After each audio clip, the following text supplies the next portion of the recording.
Hello everyone, मेरा नाम है जितेंद्र यादव। आज मैं इग्नू क्वेश्चन पेपर BCS 54 जून 22 का फर्स्ट डे क्वेश्चन सॉल्व करने जा रहा हूँ। इस क्वेश्चन में हमें गॉस एलिमिनेशन मेथड फाइंड करना है और ये उसकी इक्वेशन दी गई है।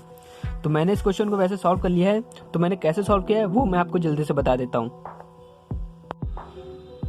तो सबसे पहले आपको दी गई इक्वेशन को समझना होगा। जो क्वेश्चन में आपको इक्वेशन दी गई है उसमें क्या क्या आपको दिया गया है। जैसे x का कोई भी कोफिशिएंट नहीं है तो हम यहाँ पे 1 मान लेंगे, y का कोफिशिएंट 2 है और z का भी कोई कोफिशिएंट नहीं है तो हम 1 मान लेंगे।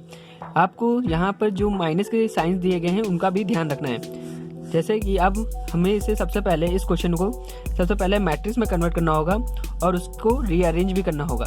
तो मैंने मैट्रिक्स में भी कन्वर्ट किया है और उसे रीअरेंज भी किया है। तो मैट्रिक्स में कन्वर्ट करने के लिए सबसे पहले आपको ये ध्यान देना होगा, इस फॉर्मूले को लगाना होगा AX = B। ओके, तो फर्स्ट हम इसे मैट्रिक्स में कन्वर्ट करते हैं। तो कन्वर्ट करते हैं मैट्रिक्स में। x की जगह पे मैंने 1 लिख दिया है, फिर मैंने 2 नोट कर दिया है। y का सिर्फ हमें जो कोफिशिएंट्स दिए गए हैं, y का कोफिशिएंट 2 है तो हमें सिर्फ वही नोट करना है। तो मैंने 2 को नोट कर दिया और z का कोई भी कोफिशिएंट नहीं था तो हमने 1 नोट कर दिया। फिर 2 को मैंने नोट किया, फिर 3 को, फिर 3 देख सकते हैं यहाँ पे माइनस आया तो हमें माइनस का साइन यूज़ करना है और y का कोफिशिएंट नहीं है तो हम 1 नोट कर देंगे। फिर प्लस का है तो फिर 2z, तो हम 2 नोट कर दिए। फिर आप देख सकते हैं आपके ये कॉमन है कोफिशिएंट्स x, y, z, तो हम इन्हें अलग एक बॉक्स में नोट कर देंगे x, y, z। फिर उसके बाद ये आपको दिया गया है इसकी वैल्यू 3, 10, 13, वो भी हम नोट कर देंगे। तो आप देख सकते हैं अब हमारा फॉर्मूले की बेस पे ये तैयार हो चुका है। यहाँ पर a हमारा ये बॉक्स कहलाएगा, x हमारा ये बॉक्स है और b हमारा ये बॉक्स है। तो AX = B तैयार हो चुका है हमारा। नेक्स्ट हमें इसे आर्गुमेंटेड मैट्रिक्स में कन्वर्ट करना होगा। तो उसका फॉर्मूला ये होता है A:B। तो जैसा कि मैंने बताया था A आपका ये वाला बॉक्स है और B आपका ये वाला बॉक्स है। तो पहले आपको A की सारी इक्वेशन को उतार देना है और फिर B की सारी इक्वेशन को नोट कर देना है। तो मैंने भी A को उतारा, फिर कॉलन नोट करे और फिर B को नोट कर दिया। अब हमें इस क्वेश्चन को सॉल्व करना होता है। जैसा कि गॉस एलिमिनेशन मेथड में आपको 3 जगह पे 0 लाना होता है, एक यहाँ पर, एक यहाँ पर और एक यहाँ पर। तो वैसे ही हमें इस क्वेश्चन में भी 0 लाना होगा। हमें 2 की जगह पे 0 लाना होगा, 3 की जगह पे 0 लाना होगा और -1 की जगह पर 0 लाना होगा। तो इसके लिए आपको खुद एक रूल बनाना होगा जिसकी मदद से आप इसे 0 ला सकें। तो जैसा कि मैंने पहला रूल बनाया था R2 - 2R1, वो मैंने क्यों बनाया, क्योंकि आप देख सकते हैं ये यहाँ पर आपकी ये R1 होती है, ये R2 है, ये R3 है। ठीक है, आप इसे याद कर लीजिएगा, ये R1, ये R2, ये R3। तो मैंने ये रूल बनाया 2R1। मैंने इसलिए ये रूल बनाया है क्योंकि अगर हम 2 को 2 से माइनस करेंगे तो हमें 0 मिल जाएगा, इसलिए मैंने R2 - 2R1 का रूल बनाया है। तो अब मैं आपको इसका रफ वर्क दिखा देता हूँ। ये रहा इसका रफ वर्क जिसमें मैंने इसको सॉल्व कर लिया है और आप देख सकते हैं कि दोनों ही आंसर सही आएंगे। तो R2 आपका क्या है, पहले आप ये देखिए, ये आपका R2 है तो यहाँ पे मैंने 2 को नोट किया है। फिर माइनस, जैसा कि मैंने कहा था अगर हम 2 को 2 से माइनस करेंगे तो हमें 0 मिल जाएगा, तो मैंने 2 नोट किया, मल्टीप्लाई बाई 1। R1 यहाँ पर क्या है, ये आपका R1 है, ये R1 है ना, क्योंकि हमें उसी के ऊपर का ही R1 नोट करना होगा। तो हमने ऊपर का ही R1 नोट कर दिया है और इसे सॉल्व करेंगे तो हमें 0 मिल जाएगा। देख सकते हैं हमने यहाँ पे 0 नोट कर दिया, पर आपको उस पूरी R2 को सॉल्व करना होगा।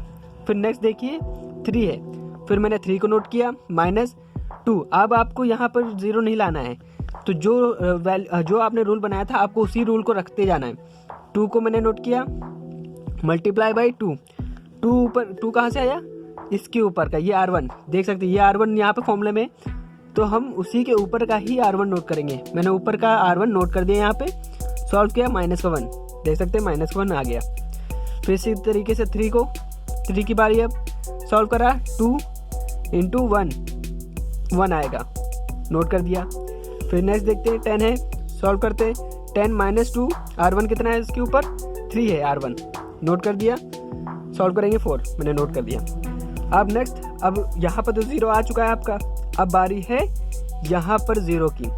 तो अब हम एक नया रूल बनाते हैं जिसकी मदद से हम यहाँ पर 0 ला सकें। तो 3 को 0 बनाने के लिए जैसे कि हमने ऊपर किया था कि 2 को 2 से माइनस कर दिया तो हमें 0 मिल गया, तो हम इसमें भी सेम रूल लगाते हैं। जैसे 3 को अगर हम 3 से माइनस कर देंगे तो हमें यहाँ पर 0 मिल जाएगा।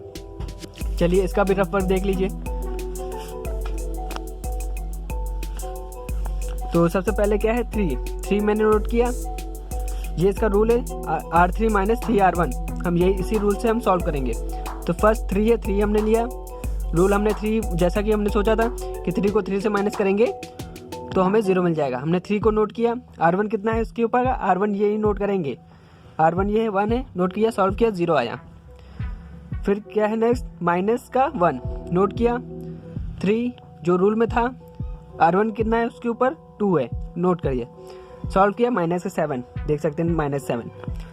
फिर नेक्स्ट 2 नोट किया, 3 R1 कितना है 1 सॉल्व किया, माइनस का 1 देख सकते हैं, नोट कर दिया। नेक्स्ट क्या है 13 माइनस का 3, R1 कितना है 3 देख सकते हैं, 13 के ऊपर का R1 3 है, नोट किया, सॉल्व किया, 4 आया, हो गया। अब हमारा यहाँ आप देख सकते हैं इन दो जगहों पे 0 आ चुका है, पर अभी यहाँ पर 0 लाना बाकी है। तो अब जैसे अब यहाँ पर हमें 0 लाना बाकी है, तो कैसे अब हम इसे यहाँ पर 0 लाएंगे, तब अब हम एक नया रूल लगाएंगे जिसकी मदद से हम यहाँ पर भी 0 ला सकें। तो उसके लिए सबसे आसान तरीका है कि आप डायरेक्ट मेथड से सॉल्व करें। तो मैंने डायरेक्ट मेथड के लिए भी एक रूल बनाया है, रूल है 1R3 माइनस का 7R2, इससे आपको तुरंत ही सीधा आंसर मिल जाएगा। तो चलिए इसका भी रफ वर्क देख लेते हैं। तो हमारा रूल क्या है 1R3 माइनस 7R2, क्योंकि हमें अब इस -7 की जगह पर 0 लाना है।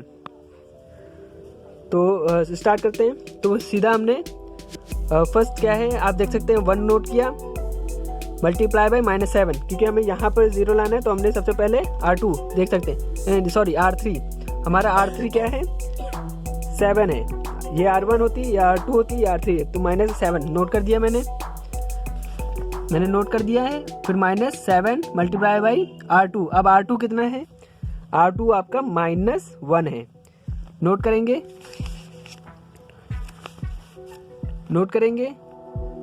सॉल्व किए रहेंगे, और कितना आया 0 देख सकते हैं, मैंने यहाँ पर 0 नोट कर दिया है। नेक्स्ट आइए, फिर क्या है माइनस का 1 आपको ऐसे नोट कर देना क्योंकि हमने रूल बनाया था।